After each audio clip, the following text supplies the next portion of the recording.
Scouser podcast. Today I am Timucin with you, and today we have a special guest.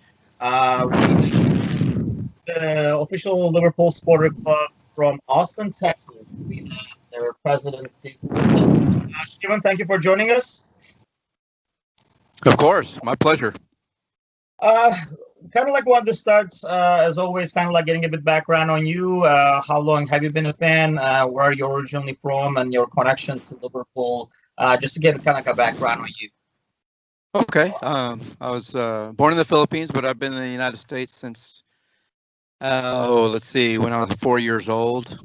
I started following Liverpool back in 1996, 97, because they were one of the few teams on TV regularly here. And I just kind of gravitated towards the style of play.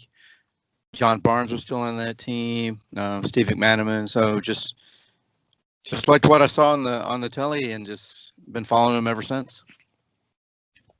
And how did the forming the group come about in Austin, Texas? It's been a long process, honestly. Back in 2003, there was a group of maybe 5 or 6 of us that would go downtown and watch games. And we did that for about a year and a half, and then it kind of disbanded.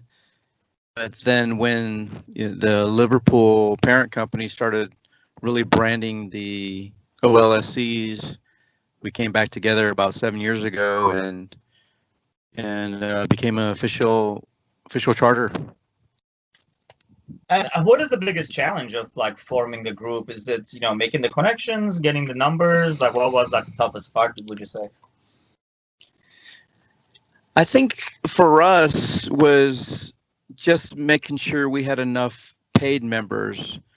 I think you had to have 25, I believe, and fortunately for us, we had a pretty good core group that were coming to watch the games anyways. And then once we had the opportunity to become an official charter of the supporter club, we all hopped on board at that point, and ever since then, just been growing the membership base year after year. I mean, obviously, Texas is a huge state, and there's like a couple of other groups in there. But how wide do you think, like, are the fans coming from far away, or would you say are they mostly local from Austin?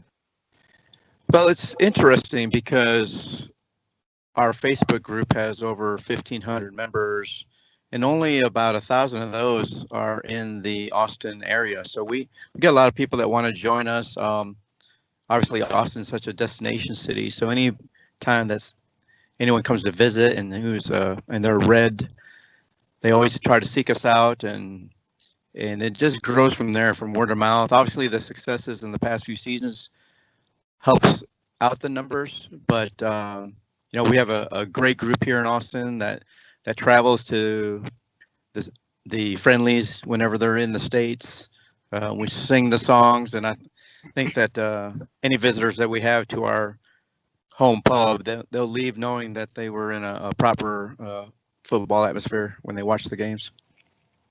I'm glad you mentioned it. Actually, I was going to ask that. I mean, goes without saying, a successful club gains more fans a lot faster. But have you seen like a very noticeable increase over the last 2-3 years with club coming in? Obviously, the team playing better, more fun team play to watch, I would say too. I mean, just not successful, but just more like the aggressive style is a lot more fun to watch. Have you noticed like a noticeable increase in the demand? There is definitely a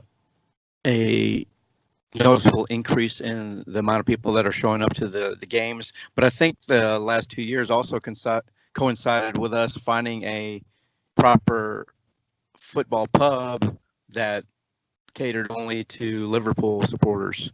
About 2 years ago, we ended up being at B.D. Riley's over here in Mueller, and ever since then, it's very centrally located, so it kind of alleviated the problems we had with going to a downtown location where there was no parking and you had to share space with United fans or Chelsea fans and things of that nature. So now that we have our own home, people know that's where to go to watch the games, and every game there are new faces. There's visitors from Liverpool, England, from other places around the world that are just seek us out to come watch the games in a proper red atmosphere.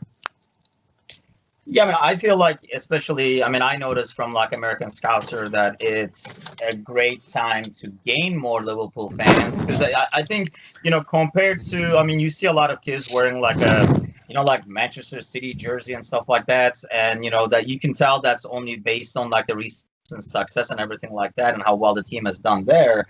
But once you get an interest in Liverpool, and you have people notice and look into their history, you can kind of tell that it's not just like a recent success thing, but it's more of like the huge history behind it as well. I think like sucks a lot of new fans in a lot better than just a team that happens to be doing well. I absolutely agree. And our group is, famous for accepting new fans to the game, new fans to Liverpool. As I stated before, at our pub when we're watching matches, we're singing the whole time, and we really create an atmosphere of inclusion. And we want people to leave the pub and say, you know what, I want to go back again. Let me look into this a little bit further. And that's what it's about. I always tell people that after 2005, we had a lot of new fans come in, to support Liverpool. And then we feel that this is going to be the same catalyst, having the success this past couple of years. And we're on the mindset that the more the merrier, whether you started supporting Liverpool when you're 30 years ago, or if you just started this year, we believe it takes a village. And even some of our newer members are, getting into the history, learning about Hillsborough, learning about all the cup successes. And we feel like that creates a better atmosphere for all of us. And aside from like watching the games in like a common location now, which is really like one of the top ways of bringing fans together, what kind of like other activities does the supporters club get involved in? We've been involved over the past few years with a number of charities here locally, and also supporting the Liverpool sponsored charities. This past year, we did a collection for Sean Cox. We've supported the Central Texas Area Food Bank, which is something that's near and dear to Peter Moore's heart. And we've done collections for when people are needing help with medical bills and things of that nature. So we're a very giving supporters club here as well, and very dynamic in the community, and we help the community as much as we can. So one thing I get asked like regularly, especially now that we're doing these podcasts for like the official like supporter clubs, is the best way to get started or the best way to kind of get the ball rolling. So like for other smaller cities throughout that are trying to get like the title of being like an officially licensed like a Liverpool supporter club, what would you recommend? What would your suggestion be to get things going or to catalyze things? What I would do is have whoever is leading that effort is to reach out to one of the officers in a nearby supporters club. The policy guidelines can be shared, so they'll kind of see what the parent club is looking for as part of the charter, the kind of behaviors, the policies, the processes that are involved in not only creating the supporters club, but also maintaining it in good standing with the parent club. And then, of course, it's just a matter of fact of reaching out on Facebook. Every supporters club has a Facebook profile. And so if you really want to get to the information, it's out there, and it's easily attainable.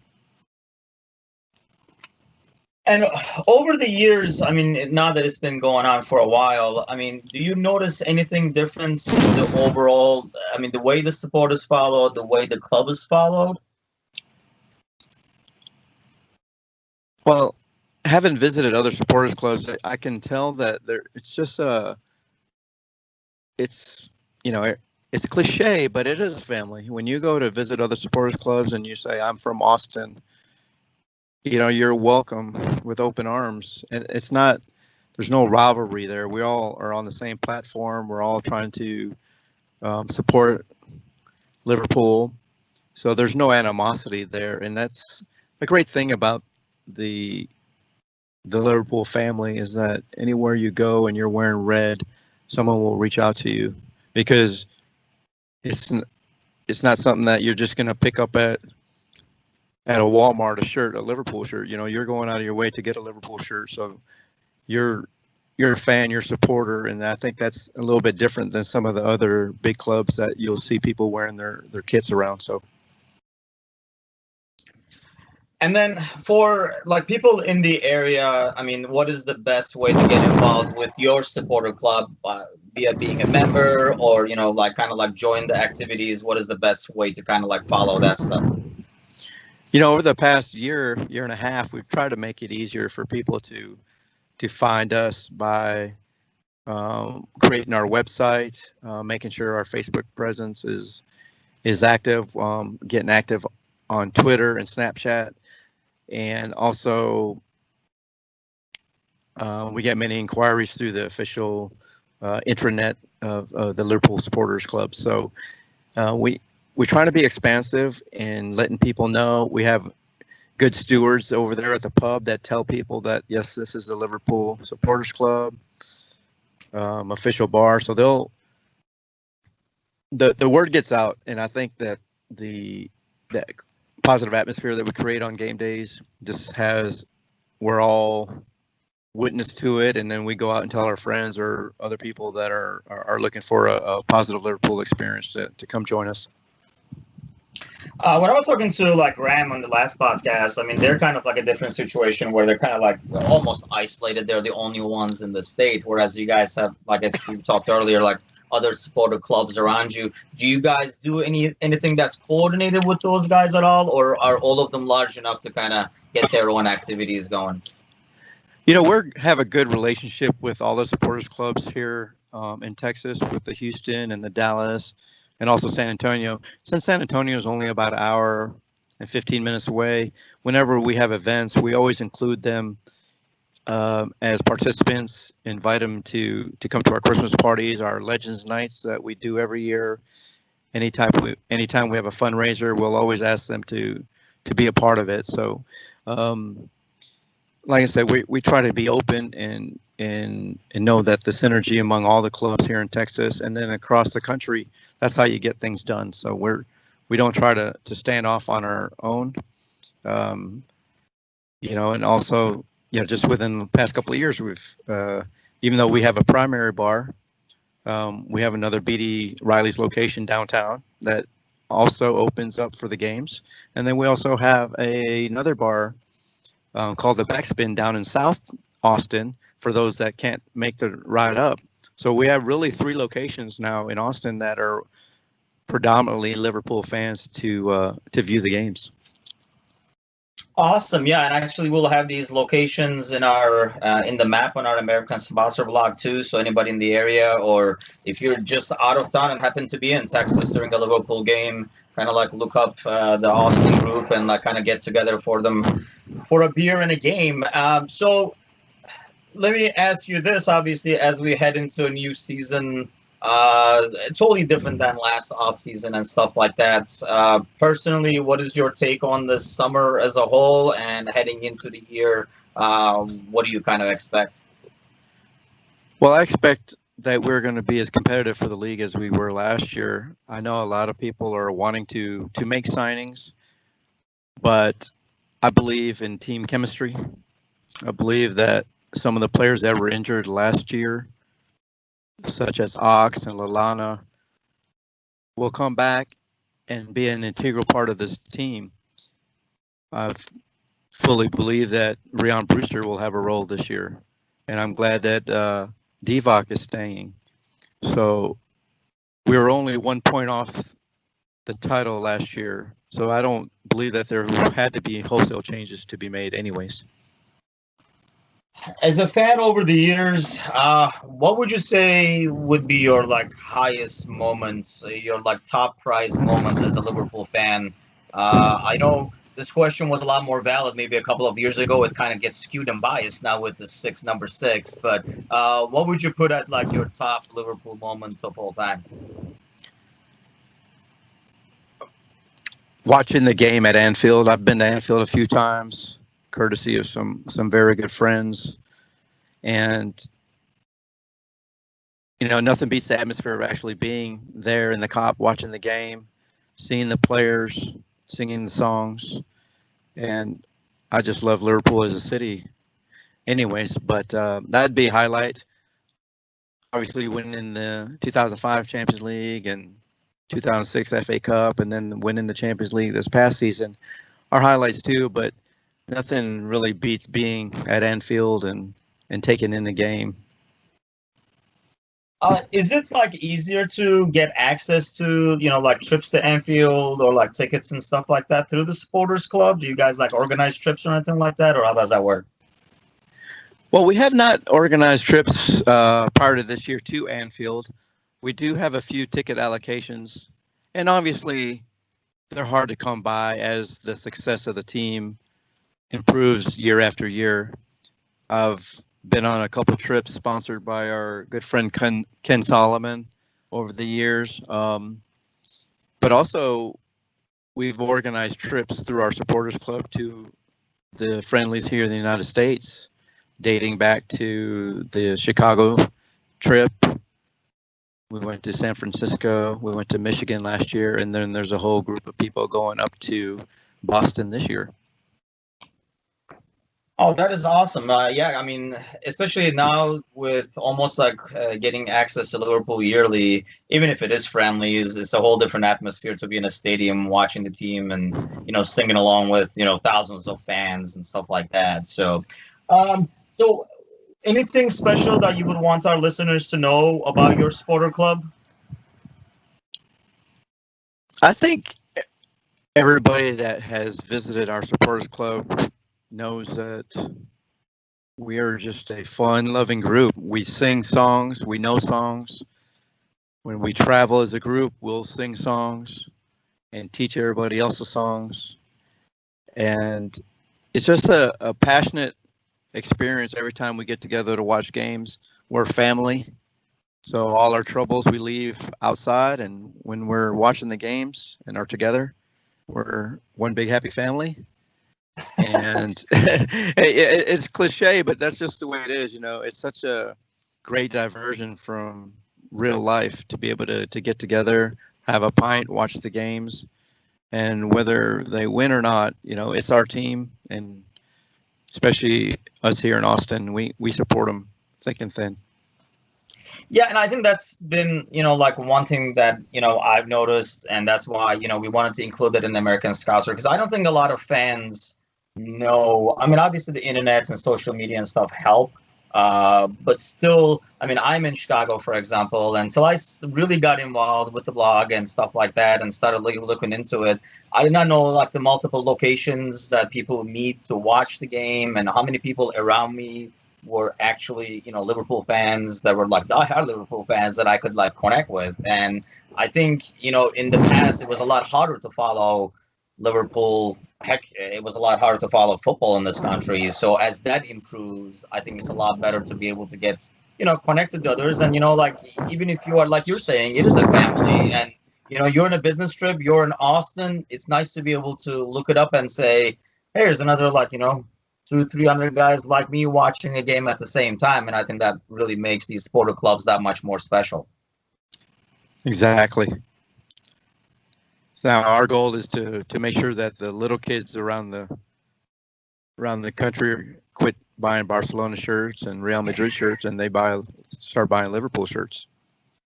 And yeah, and I think like this is a great time for that, just because not only on like the on the field success, but like we were talking earlier, there's so much to this club that's attractive through its history and how it came about, and like such a rich history overall compared to some of these other clubs that it's a great time to kind of have new fans follow, and nothing better than, stopping by a place like the Austin Supporters Club and watching a game. And like you're saying, when they leave that place, more than likely they're going to be like, this is a group I want to be a part of. And that's like the ultimate goal, really.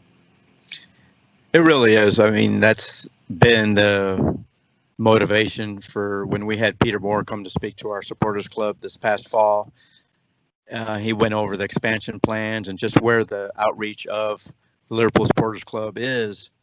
And, each of the charter clubs are part of that mission to expand the fan base, to create additional eyes on the club, which bring in obviously more revenue for advertising and marketing. So we all have a part to play in it, and so it's good to be a part of it. Awesome. Well, Steven, thanks a lot for joining us. Thanks for giving us the time to talk about a little bit about the Austin Supporters Club. Sounds like anybody in the area should definitely stop by and like enjoy a pint and watch the game with you guys over there. It's been great speaking to you too. Thanks a lot for everyone for listening. This has been another special edition of the American Scouser podcast. Stay tuned for our other podcasts with the different supporter clubs, and join our Facebook group as well at Liverpool FC America. Have a great day, everybody.